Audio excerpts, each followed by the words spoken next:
Israel Hamas युद्ध के बीच Lebanon का ईरान समर्थित संगठन हिजबुल्लाह बार बार हमास की ढाल बनकर इजरायली सेना पर हमले कर रहा है। एक तरफ हमास के लड़ाके इजरायली सेना के टैंकों, ड्रोन और सैनिकों को निशाना बना रहे हैं,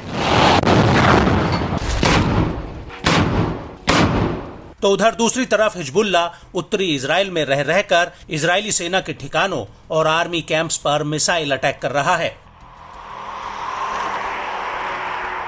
और इसी कड़ी में हिजबुल्लाह ने उत्तरी इजराइल के जरैत बैरक्स के पास इजरायली सैनिकों पर गोला बारूद दागा है। हिजबुल्लाह का कहना है कि आईडीएफ के ये जवान जरैत बैरक्स में घुसने जा रहे थे, उसी दौरान उन पर हमला किया गया।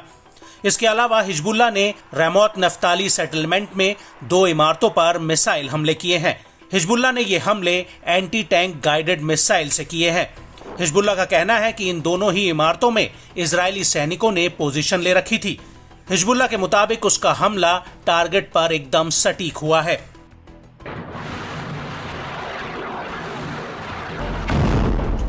और जरैत सेटलमेंट के अलावा हिजबुल्लाह ने शलोमी सेटलमेंट पर भी एक मिसाइल हमला किया है। हिजबुल्लाह का कहना है कि इस हमले में आईडीएफ को अच्छा खासा नुकसान हुआ है।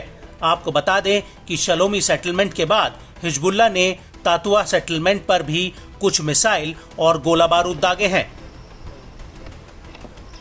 इसके अलावा अवीविम सेटलमेंट में भी हिजबुल्लाह ने एक बिल्डिंग पर अटैक किया है जिसमें इजरायली सैनिक मौजूद थे।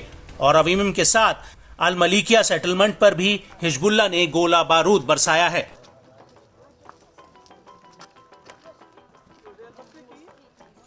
लेकिन इजरायली सेना को सबसे बड़ा झटका मैतुला सेटलमेंट में लगा है, जहां पर हिजबुल्लाह ने उसकी इंटेलिजेंस फोर्स पर हमला किया है।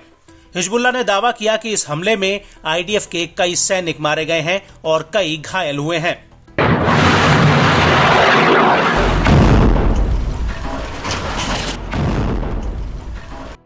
आपको बता दें कि हिजबुल्लाह के ये ज्यादातर हमले उत्तरी इजराइल पर बसे सेटलमेंट्स में हुए हैं और इन हमलों की वजह से इजराइल ने यहां से अपनी नागरिक आबादी को खाली करा लिया है। और अब हिजबुल्लाह के इन हमलों की वजह से करीब 40% सेटलर्स यहां पर वापस नहीं आना चाहते हैं।